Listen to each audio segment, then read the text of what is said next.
Hello friends, welcome back to I'm Naga YouTube channel. So இன்றைக்கி வந்து நம்ம ஒரு அன்பேக்கிங் வீடியோ தான் பார்க்க போகிறோம். இதில் ஃபஸ்ட்லேயே ஒரு ட்விஸ்ட் இருக்குது, லாஸ்ட்லேயும் ஒரு ட்விஸ்ட் இருக்குது. கண்டிப்பாக மிஸ் பண்ணாமல் வீடியோ ஃபுல்லாக பாருங்கள். அதுக்கு முன்னாடி நீங்கள் எங்கள் சேனலை ஃபஸ்ட் டைமாக பார்க்குறீங்க அப்படின்னா மறக்காமல் சப்ஸ்கிரைப் பண்ணிவிட்டு பாருங்கள். அது எனக்கு ரொம்பவே யூஸ்ஃபுல்லாக இருக்கும்.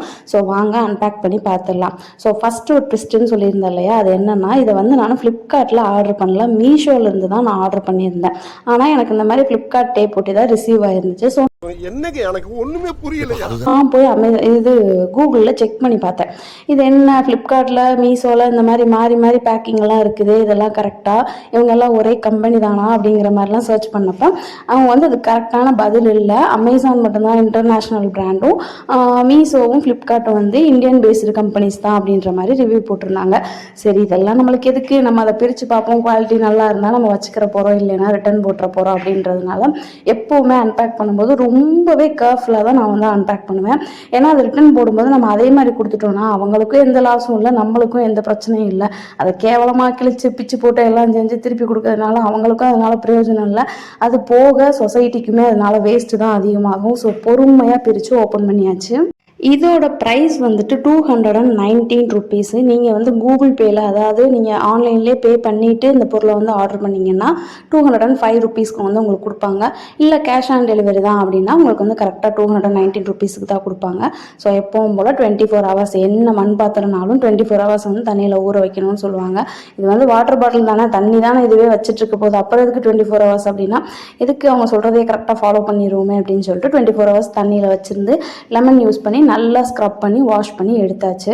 ஸோ இப்போ வந்து லேஸாக அது வந்து ட்ரை ஆகணும் இல்லையா, அதனால் அதிகமாக வெயில் இல்லாமல் வீட்டுக்குள்ளேயும் கிச்சனில் ஒரு சைடில் வச்சு ட்ரை பண்ணவும் விட்டாச்சு. இது ஒரு சைடு ட்ரை ஆகிக்கிட்டு இருக்க டைம்லேயும் நான் வந்து வெளியில் போய் பக்கத்தில் வந்து கன்ஸ்ட்ரக்ஷன் வேலை நடக்கிறதுனால எனக்கு ஆற்று மணல் வந்து கொஞ்சம் ஈஸியாக கிடச்சிருச்சு.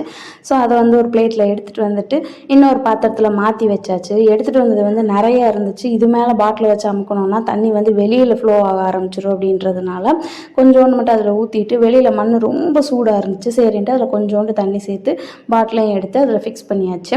பாட்டிலேருந்து ஏற்கனவே தண்ணி நம்மளுக்கு வந்து வெளியில் வரும், அதனால் நம்ம மண்ணில் வந்து தேவைப்பட்டால் தான் தண்ணி சேர்க்கணும். இந்த மண் ரொம்ப சூடாக இருந்ததுனால தான் நான் கொஞ்சோண்டு தண்ணி தெளிச்சு விட்டு பாட்டிலையும் எடுத்து அது மேலே வச்சாச்சு. வச்சுட்டு இப்போ வந்து நம்ம நார்மலாக தண்ணி பிடிச்சி உள்ளே சேர்த்துக்கிற வேண்டியதான். நான் வந்து ஆர்ஓ வாட்டர் தான் உள்ளே வந்து ஊற்றி வைக்க போகிறேன்.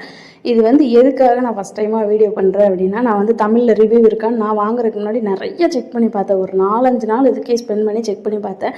அப்படியுமே ரிவ்யூ இல்லை. 100 ரூபா காசுனாலும் நம்ம காசு தான், நம்ம ஸ்பெண்ட் பண்ணும்போது ரொம்பவே யோசிச்சு பார்த்து தான் ஸ்பெண்ட் பண்ணணும். ஸோ அதை நிறைய ரிவ்யூ பார்த்தேன், ஆனால் கிடைக்கல. சரி, நம்மளாவது ஃபஸ்ட்டாக ரிவ்யூ பண்ணிடலாம் அப்படின்றதுனால தான் இந்த வீடியோ எடுத்துகிட்டே பண்ணி பார்த்தேன். எல்லாமே நார்மலாக பார்க்கும்போது நம்ம வீட்டில் தண்ணி குடிக்கிற செம்பு இருக்கும் இல்லையா, அந்த செம்புக்கு வந்து 2 செம்பு தண்ணி இது வந்து பிடிக்குது. இப்போ வந்து நம்ம மெயின் மேட்ருக்கு வந்துடலாம். என்ன அப்படின்னா, நம்ம வந்து மண் பாத்திரம் யூஸ் பண்ணுறது எதுக்காக, கூலிங்காகவும் அப்புறம் ஹெல்தி அப்படின்றதுனால தான். கூலிங் மட்டும் வேணால் ஃப்ரிட்ஜ் தண்ணியவே குடிச்சிட்டு போயிடலாம் இல்லையா, ஹெல்திக்காகவும் தான் மண் பாத்திரம் யூஸ் பண்ணுறோம். ஆனால் இதில் வந்து நான் 2 செம்பு தண்ணி ஊற்றினேன்.